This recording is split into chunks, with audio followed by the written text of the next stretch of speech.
오늘 우리가 보고 있는 말씀은 히브리서 13장 말씀입니다. 13장으로 히브리서가 이제 마지막 끝나게 되죠.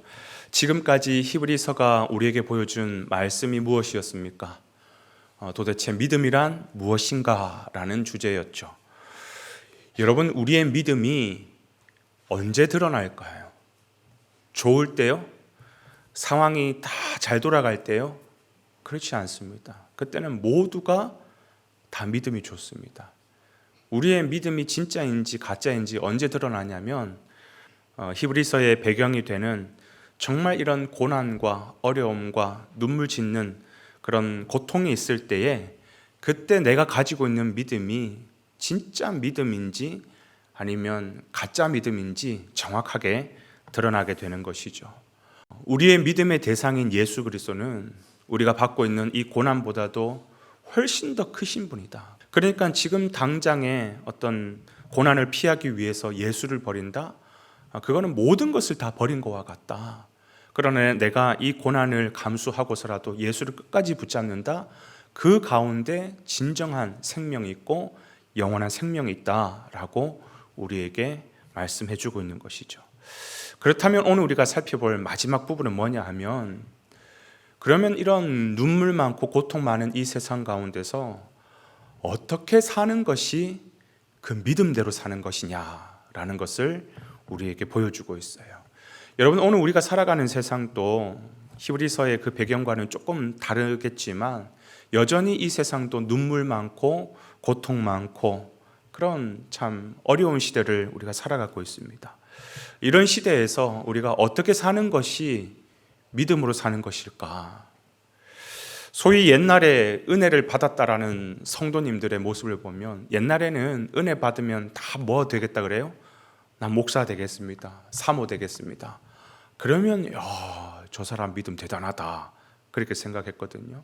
아니면 소위 믿음 충만하고 은혜 충만한 권사님들은 어떻게 하느냐?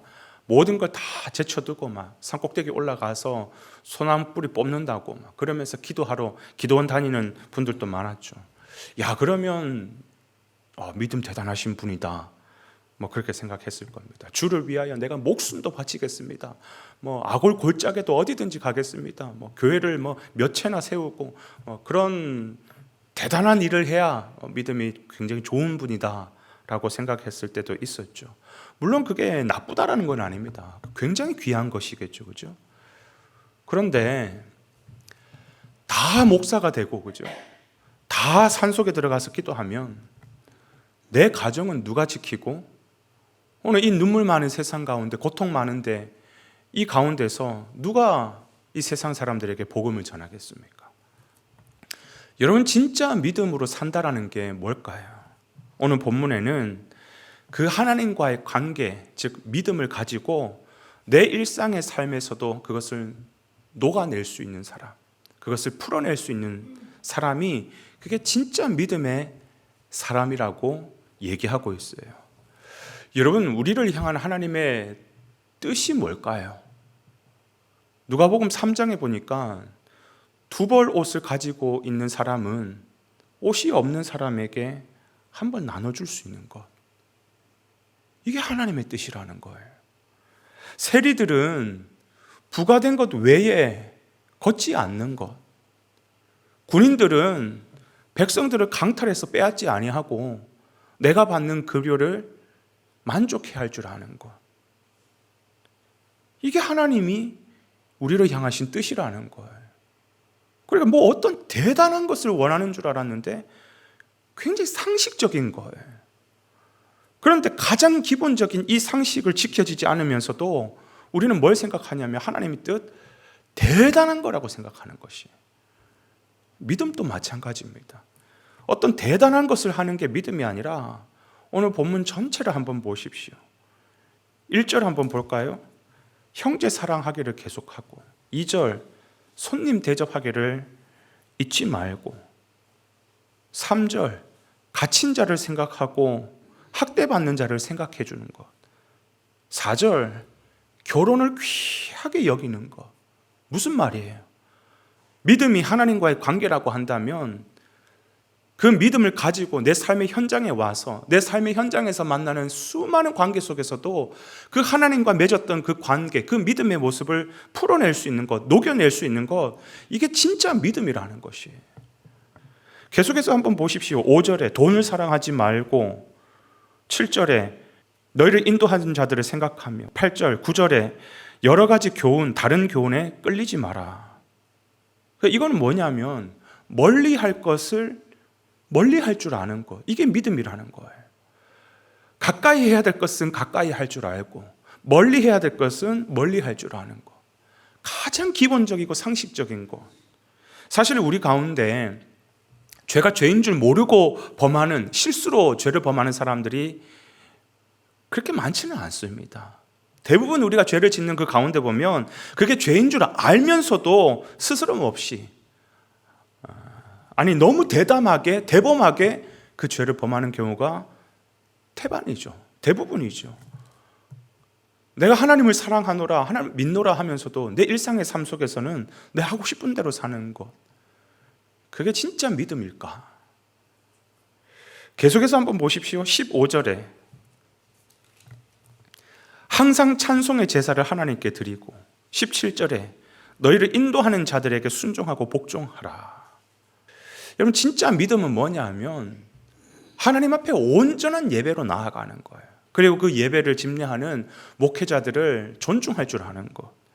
여러분, 제일 중요한 게 뭐 엄청 대단한 게 아니라 하나님을 만나는 자리, 즉 예배부터 똑바로 드리는 것, 이게 믿음의 시작이라고 얘기하는 겁니다. 저는 그런 차원에서 볼 때 오늘날 새로운 형태의 예배라고 얘기를 하죠. 인터넷 예배, 유튜브 예배. 저는 거기에 대해 참 고민이 많습니다. 이게 진짜 예배일까?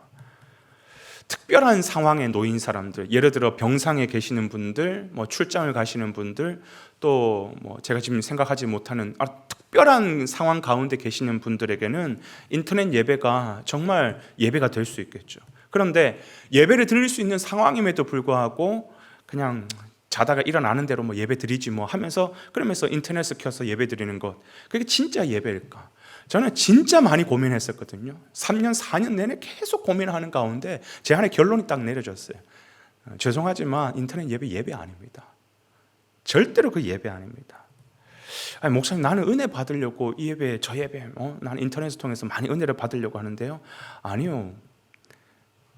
여러분, 내 구미에 맞는 목사 막 찾으면서, 이 목사 설교 잘하네, 저 목사 설교 잘하네.